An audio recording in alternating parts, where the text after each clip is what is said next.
Kids are put in timeout from time to time to help them calm down in those difficult situations. However, Charlie Simpson says timeouts are a great idea for couples too. Charlie, with the Arkansas Relationship Counseling Center, is here to share the importance of timeout for couples. So what is a timeout for a couple? What is that, Charlie? Well, that's basically just like sitting down. Hey, I'm overwhelmed right now. The conflict that we're in is not going well, so let's just kind of put a time out and let things calm down.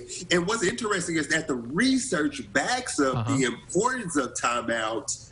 There was this one study where the researchers asked the couples to just argue about a conflict that they normally would have, and they just observed the couples, and then midway in that argument they lied to the couples and said, we're having technical difficulties, we need for you all to pause the argument, we're going to go fix the equipment and we'll be right back.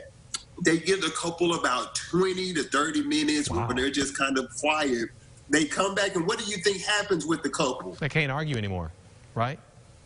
Well, they forget what they were arguing about. And so that just showed the importance that we get flooded during conflicts, and it's just important that if we can take that time out, chances are once we get our bodies calm, we can usually come back to the conflict at a better time.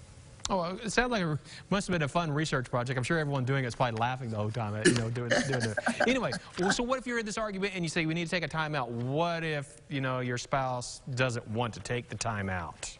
That's a difficult dilemma to face, and I talked about pursuers, and pursuers are the ones that would say, no, we're not going to take the time out. We need to continue to get through this. But what you have to do is build trust in the timeouts, meaning that if you say we're going to take a timeout, we have to come back to it sooner or later. And if you can build that trust that we can go through a conflict and we can take a timeout and come back to it, usually the person will be able to trust that we'll eventually come back to it. So it is important that you build that trust with your partner so that they do know that we'll eventually come back to it and work through it. As long as they know you're not just kicking the can down the road to avoid it forever. That makes sense, Exactly, right? And that's Oh, go ahead.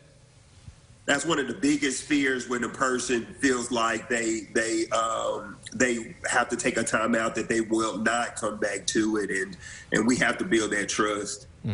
All right, so sometimes when they take timeouts, the coach will say, just give me a 20 or give me a 30-second timeout. What if you really need the full TV timeout? You need a longer timeout. What do you do then? You just tell your partner, hey, if we come back in an hour and the hour is up and we're just saying, you know what, I'm still just not in a good place to go through it.